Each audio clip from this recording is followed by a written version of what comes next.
Hello and welcome to another video, and on this episode I'm going to be talking about some of my recommendations for people that are new to anime.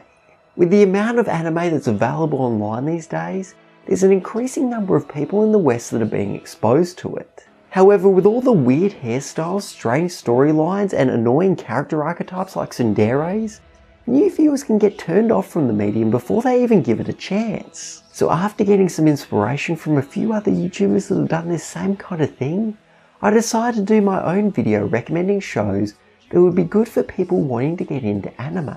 This could also be useful for people wanting to get their friends and family into anime. I always see threads like, how do I get my girlfriend into anime on sites like Reddit, so there's a lot of people looking for those entry-level shows. I've tried to include as many different genres as possible, so hopefully there'll be something in here that will appeal to everyone. Alright, let's begin with the two series that are dead obvious. They are in the thumbnail, and pretty much everybody that's done a list like this has included them because they make such a good introduction to anime. So, on to my first recommendation.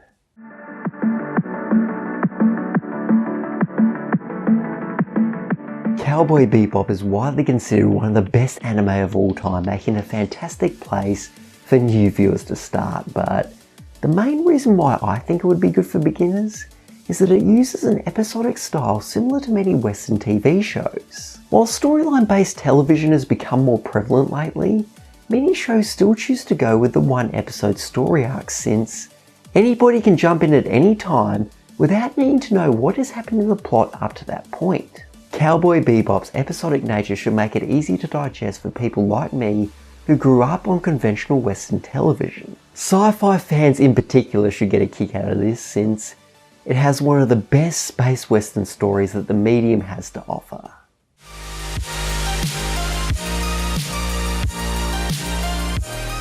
While Cowboy Bebop mostly caters to adults, I think that this would be perfect for young boys and teenagers. It has all the things that would appeal to boys in that age range, like cool fights, funny jokes, and relatable child protagonists. It also has a tragic narrative about two brothers who are on a quest to reclaim what they lost after failing to revive their dead mother. You can't get a more gripping hook than that. Now, the two series I've mentioned so far have been targeted towards males, but anime actually has a large library of romances that focus on attracting a female audience, and my next pick on this list is one of my favourite romances of all time.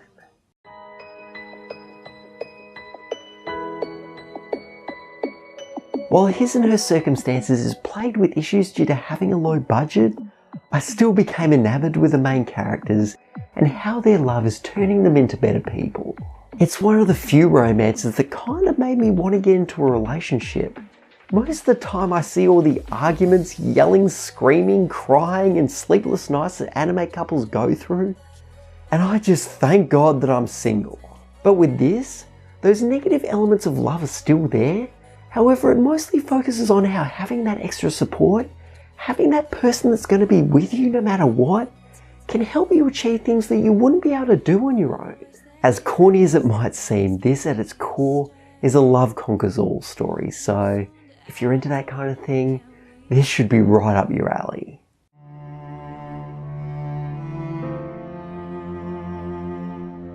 I recently called this one of the most engaging shows to come out in the past decade, and I totally stand by that. The likeable cast, thrilling action, apocalyptic setting and terrifying monsters all came together to create something that I was addicted to. I couldn't stop watching it. Now, some of you might think that this is a horrible choice for new viewers, since it's extremely dark, depressing and violent.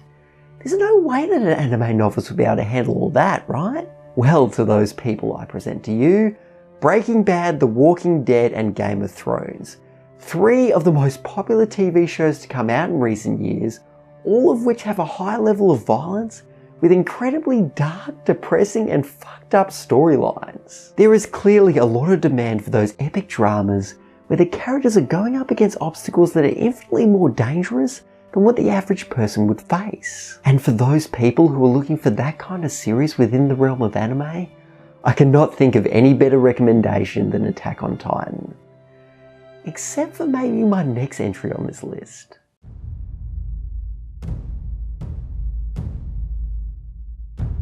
If you want a truly fucked up, dismal story, Monster is something that you should track down immediately. I cannot even begin to describe how deep and disturbing this narrative is. It takes an intellectual look at the worst aspects of humanity and how psychopaths can be created. It's also just straight up well done. It maintains your attention all the way through. There are over a dozen characters that get fleshed out, and there was never a point where I said, "Oh man, this arc is kinda boring." All 74 episodes were entertaining to me. It's got elements of both mystery and horror, making it a great starting point for people who are into those genres. Although maybe you don't want to watch something this grim. Maybe you just want to sit back and chill out with a series that's going to calm your nerves after a stressful day. Well, what you need is a slice of life, and my 6th recommendation is my favourite anime in the genre.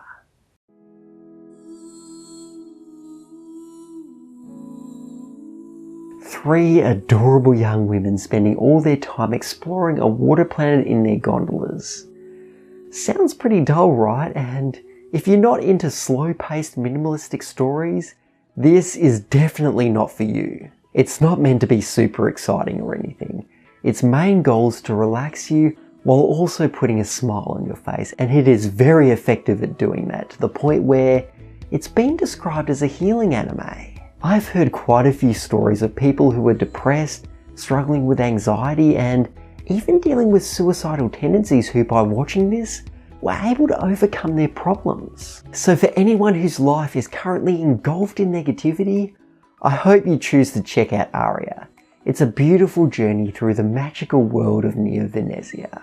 Now, one genre that's been surging in popularity recently is sports, and it took me a long time to figure out what I was putting here because there were so many that I enjoyed, but I decided to go with one that had a lot of positive reviews while also being very easily accessible.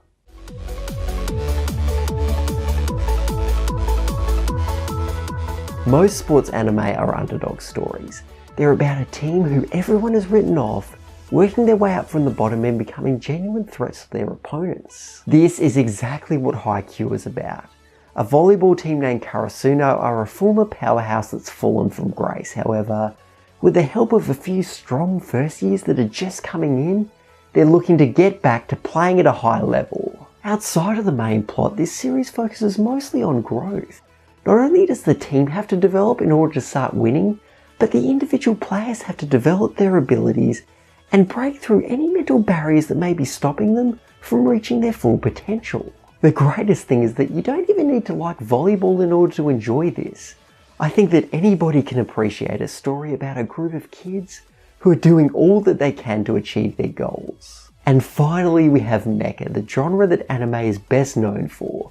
And the most popular mecha series by far is Gundam. There were tons of great Gundams I could have chosen here, but like with many entries on this list, I decided to go with my favourite.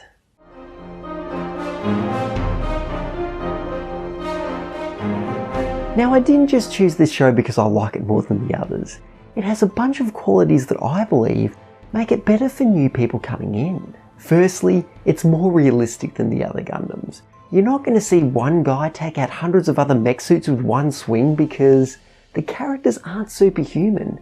They're regular soldiers that have to struggle to make it through each battle. This makes it feel like you're watching an actual war take place, making it a good fit for people who are fans of war movies. Also, one of the more common criticisms of Gundams is that they often contain a whiny teenage protagonist, but since the characters here are all adults and act like respectable soldiers, it completely avoids that problem. If you've ever wondered why mecha is so huge in the anime sphere, the 8th MS team should be able to show you why.